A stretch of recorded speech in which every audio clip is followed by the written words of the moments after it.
Thank you for tuning in for another episode of the Finance Bible podcast. Just a quick reminder that nothing in this podcast should ever be taken as personal financial advice. And if you are seeking financial advice, please reach out to us, as we know many individuals in the industry. In today's episode, we are teaching you how to draw back on your spending habits. Follow our guide in this podcast and get back on track today.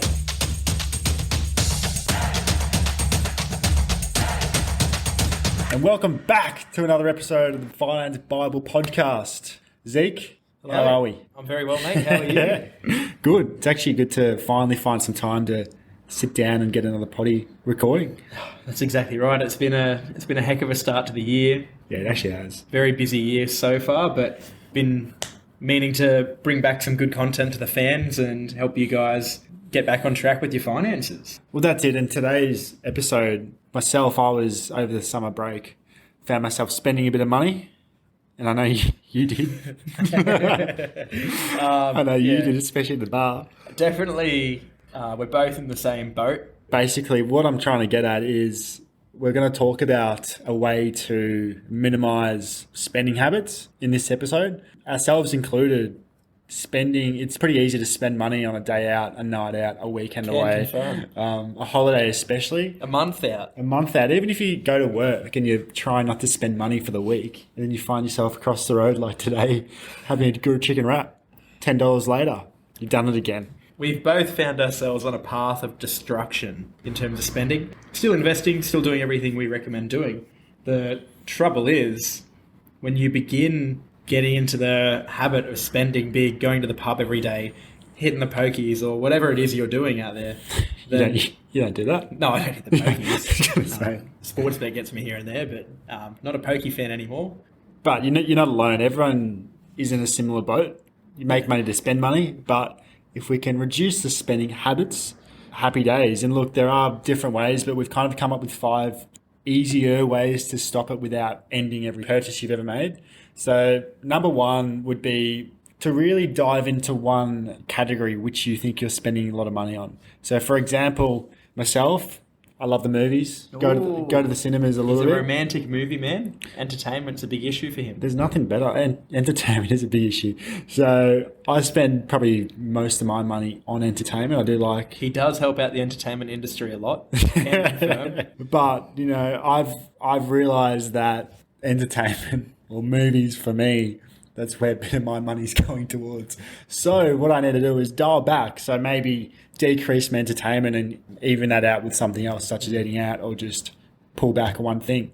But identifying where the money is going first, and entertainment doesn't just go for movies. I'm also talking going to dinner, getting drinks. I thought it was going somewhere else. I climbed the Sydney Harbour Bridge last week. That is with my girlfriend for her birthday, so that is entertainment.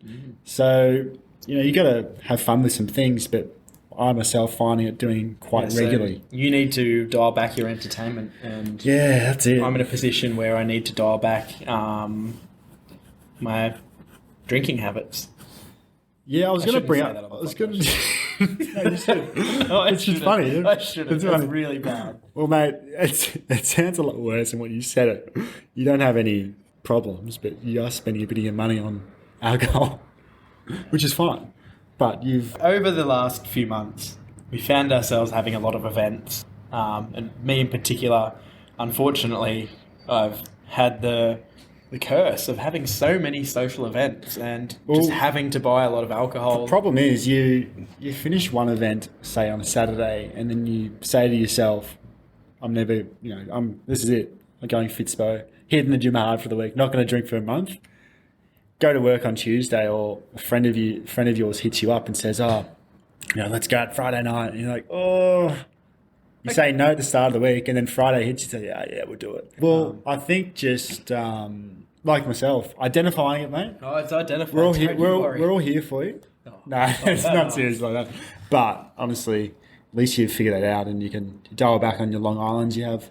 Yeah, the Long Islands. We just want to let everyone know, you're not alone. Everyone spends more money or on one category than another. You just got to figure it out. It's not embarrassing or anything. You just got to figure it out. And there's a lot of different things it could be. Some people do, 4-wheel drive. Some on events, alcohol, food. Some on entertainment industry. someone gambling. And there's probably other weird things out there too. But yeah, find what the category is and, get to it. The next one is set goals. You want to have a goal, whether it's big, small, massive, tiny, girthy. You want to have a goal where you can go, all right, I spent $850 on alcohol in the last 3 weeks. I don't want to do that again, so I'm going to set a goal of only, $400 in the next 3 weeks. That's still quite reasonable. Or for Don, it could be a bit less to the entertainment industry. Could be going to the movies, one time less per month, skipping out on that popcorn at the movie, or... It sounds like I go to the movies every bloody night, doesn't it? Yeah, it does. It does. Yeah. It's not the case. There's been a lot of good movies come out. You've had Uncharted, you've had Batman, you've had Jackass. Yeah, writing goals down, for me, visually, as I've said a few past episodes, I write them down on the wall, on your notepad, whatever is easiest for you, even in a book. Just get your hand moving, pen to paper. If you look at it every day, it kind of becomes muscle memory. So you just got to pen to paper and, like I said, get that hand moving quickly.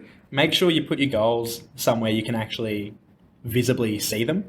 The more you see them, the more regularly you'll think about them and try to achieve them. The next one is simple. Separate your bank accounts. We've talked about this one before. I've got multiple accounts. Don has multiple. It could be as simple as having one account for savings, one account for investing, and one account for spending. It could be one for bills, one for spending, one for investing. There's lots of different ways to do it, but it's a very simple one. We don't need to spend a lot of time there. Yeah, just, for example, I use ING, still trying to get that sponsorship as well. Yes, make different accounts. As mentioned before, I have a few different accounts with ING. I've got like a splurge savings, a rent and daily expenses account for when I go get a chicken wrap, for example, across the road every lunch. Unfortunately, almost every lunch ends up a grilled chicken wrap. Dial back on that. But that's through an account which I put money in each week that I know I'm not feeling bad if I use it because the money is for that. So you just have to identify where you want your money and open accounts to make sure you're spending and you're dividing your money equally. Another tip with our list is start small. If you have a goal to say save $200 of food a month, don't just think you're not going to have to spend $200 throughout the whole week or the month. Start small. So what that means is if you buy coffee every day or a chicken wrap, don't buy that coffee and just buy the chicken wrap, and then you'll build into it and eventually not buy both of them, for example. But you don't have to go straight to it 100%. Just step by step, make your way gradually up the ladder, and it will start compounding. And once you get into the habit of missing that coffee and then missing that grilled chicken wrap and making food at home, you'll forget about that you used to be buying them every day and you won't actually need it. It's the same with a lot of things. Like I see a lot of people who will buy one particular snack or multiple at the shopping centre, like cheese and bacon rolls or shapes or like lollies every time they go to the shops or whatever. If you cut one of them out each trip or one out a month and then add another one per month that you cut out, long term you will have a small win each time and eventually you will have a lot less expenditure. Yeah, exactly right. Where that leads us to the last one of this list is if you have a mate who is in the same situation with you and wants to actually stop their spending or reduce it, buddy up with them. It's nothing better than partnering up with a mate who wants to reach the same goals. So when you go to the gym by yourself, it's a lot harder to go than when you're with a friend. Your friend motivates you, spots you on the bench press, when you're squatting, whatever needs to be done. Yeah, doing things with a partner, getting them involved, tag teaming, it's the best way to do it. There's nothing better than just an absolute tag team and working on things with a mate. A good way to do it, actually, Don and I are quite competitive people. We could set a challenge where whoever can save the most in 1 week wins, and there doesn't have to be a prize. We're competitive people. Winning is enough. I love winning. I've never lost in my life and I never will. So if you want to make that challenge, then let's go. Oh, you're done. You've already lost. Goodbye. We are on. But yeah, finding that's an example. Yeah, just like that, the competitiveness. I'm not touching any money this week. But yeah, find that friend. There's always someone in your friendship group who is in a similar boat. If not, hate to say it, get some friends. Get some friends who do have the same needs, wants, goals as well. Having friends with similar objectives to yourself and friends that are willing to support you and you want to support them and you all want to work together is a really sophisticated and efficient way of getting goals done. For example, you look at all those people that ride bikes, to all the cyclists. You see them on the road, you want to run them over, you don't. They're all, they're all encouraging each other in a group to get the job done, and they get the job done. Same thing with running groups, swimming groups, anything to do with exercise is actually a really good example. But you will notice that there is a large group building up of people who are seeking financial freedom and the potential to retire early and all of that kind of stuff. There's groups on Facebook, Discord, whatever it is, where people are joining together and encouraging each other. There's weight loss groups where it happens, and it makes it easier because you all have the same goal. Say Don and I are doing it in the office and Oscar goes and throws a bit of money at the entertainment industry, then I might roast him and he's going to feel bad and not do it next time. So it works. Yeah, it works. Just find that buddy and link up and get the job done. Next week, we're getting a podcast out with a fellow financial planner who started in his younger years and now is with his own company. Pretty successful planner himself, helping individuals and younger families build their wealth over time and put themselves in a good position. So we'll talk to him about the ins and the outs of the industry, what he sees as a big problem with younger individuals, younger generations when it comes to accumulating wealth and what to look out for and how to minimize that. And kind of just get a better understanding of what he can teach to all of us and to our listeners to improve everyone's financial skills.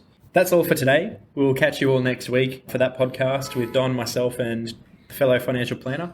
Until then, keep investing, keep budgeting, and keep listening.